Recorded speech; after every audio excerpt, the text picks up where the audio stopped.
Do you think that the aggressive advice model that you have, do you think that that works well? Well, we at least have data that it does when we do our annual survey. So we'll have one coming up in December. So last year showed that the median guest paid off 10,000 of high interest bad debt in 10 months. So it's working. But more than anything, you have to remember, like there's this channel, the Money Guy Show, 500,000 subscribers.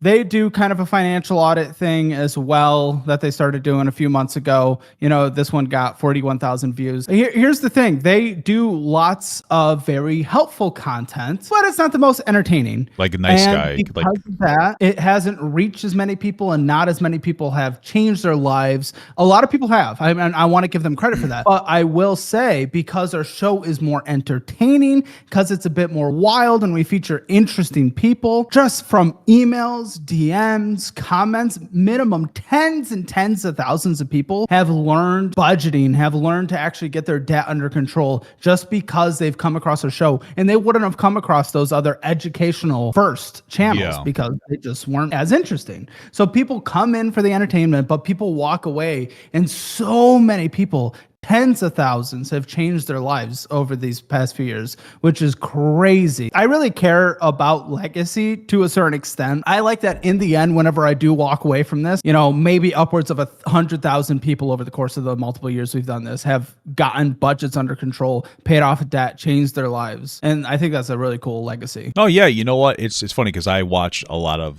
Caleb Hammerbad videos. Every time I see him, I'm like, I want to watch it. Let's see what we got here. It's usually the same shit. But there was one in general where they made this kind of criticism where, like, it was an early childhood development criticism where you shouldn't yell at your kids in like an aggressive way. And I'm like, yeah, that's true. But the weird thing is that you're not actually their parents. And I do understand that there are some circumstances that are out of your control, but I also believe that to everybody to some extent can pick themselves up by their bootstraps. And if you're actively engaging and you're open and you're putting yourself in a sphere or an area where they're going to give you aggressive, harsh criticism, you're mentally and emotionally ready for it. That's what you're going on there for. And I think it can work for some people. I think more people need to lean a little bit more on the bootstraps argument, to be honest with you, a little more than they are now. Again, lots of circumstances that you can't control, but I feel like you could always do better if you try harder, even if you're not going to do as well as somebody else. Yeah, there is the conversation in that where it's not everyone's going to be the same. And maybe, let's say for the majority, just for the sake of argument, don't do well with tough love. Don't sign up for the show. Yeah, right.